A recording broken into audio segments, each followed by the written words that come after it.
Stock மார்க்கெட்ல IPO அப்படின்னு சொல்லிட்டு ஒன்று சொல்றாங்க. ஸோ இந்த ஐபிஓனா என்னது? ஸோ அதை தான் இந்த வீடியோல பார்க்க போறோம். So this is stock market from zero சீரிஸோட எபிசோட் 2.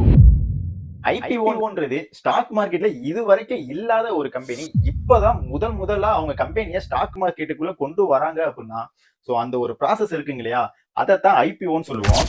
இப்ப ஏன் இவ்வளவு நாள் இல்லாத இந்த கம்பெனி இப்ப ஏன் உள்ள வரணும்னு நினைக்கிறாங்கன்னு சொல்லிட்டு உங்களுக்கு தோணும். ஃபார் எக்ஸாம்பிளுக்கு இப்போ ஒரு பிரைவேட் கம்பெனி இருக்கு. அவங்க ஒரு 10 பிரான்ச் வச்சிருக்காங்க. அந்த 10 பிரான்ச் அவங்க ஒரு 50 பிரான்ச் ஆக்கணும்னு நினைக்கிறாங்க. அந்த 50 பிரான்ச் ஆக்குறதுக்கு ஒரு 100 கோடி ரூபாய் தேவைப்படுதுன்னு வைங்க.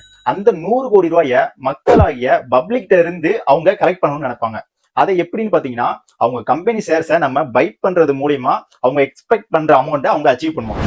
இதை எப்படி அவங்க லீகலா பண்ணணும் அப்படின்னு பாத்தீங்கன்னா, அவங்களோட பிசினஸ் டாக்குமெண்ட்ஸ் எல்லாத்தையும் செபிட்ட போய் அவங்க சப்மிட் பண்ணணும். இந்த செபின்றது யாருன்னு பாத்தீங்கன்னா, நம்ம இந்தியன் கவர்மெண்ட் தான். மினிஸ்ட்ரி ஆஃப் பினான்ஸ் கீழே இது வரும். ஸோ இந்த செபின்றது security and exchange board of இந்தியான்னு சொல்லுவாங்க. ஸோ இவங்க அந்த கம்பெனியோட டாக்குமெண்ட்ஸை வெரிஃபை பண்ணி அப்ரூவ் பண்ணா மட்டுமே அந்த கம்பெனி ஸ்டாக் மார்க்கெட்ல லிஸ்ட் ஆகும். இது வரைக்கும் பிரைவேட் லிமிடெட் கம்பெனியா இருந்தது பப்ளிக் செக்டரா மாறுறதே இந்த ஒரு ப்ராசஸ் மூலியமா தான். இப்போ நான் சொன்ன மாதிரியே ஐபிஓல புதுசாக ஒரு கம்பெனி வருது அப்படின்னா அதை எப்படி நான் தெரிஞ்சுக்கிறது, குறைஞ்சது நான் எவ்வளோ இன்வெஸ்ட்மெண்ட் பண்ணுற மாதிரி இருக்கும், ஒரு ஸ்டாக்கோட வேல்யூ எவ்வளோ இருக்கும், ஸோ இந்த மாதிரியான டவுட்ஸ் எல்லாம் உங்களுக்கு இருக்கும். ஸோ அதெல்லாம் வேணும்னா சொல்லுங்க, நான் யூடியூப்ல தனியாக ஒரு லாங் வீடியோவாக போடுறேன். ஸோ ஸ்டாக் மார்க்கெட்டோட பேசிக் கான்செப்ட்ஸ் எனக்கு தெரிஞ்சதை நான் உங்கள்கிட்ட ஷேர் பண்ணிட்டு வரேன். ஸோ இந்த வீடியோ உங்களுக்கு யூஸ்ஃபுல்லாக இருந்துச்சுன்னா மறக்காம சேவ் பண்ணி வச்சுட்டு உங்கள் ஃப்ரெண்ட்ஸுக்கு ஷேர் பண்ணி விட்டுருங்க.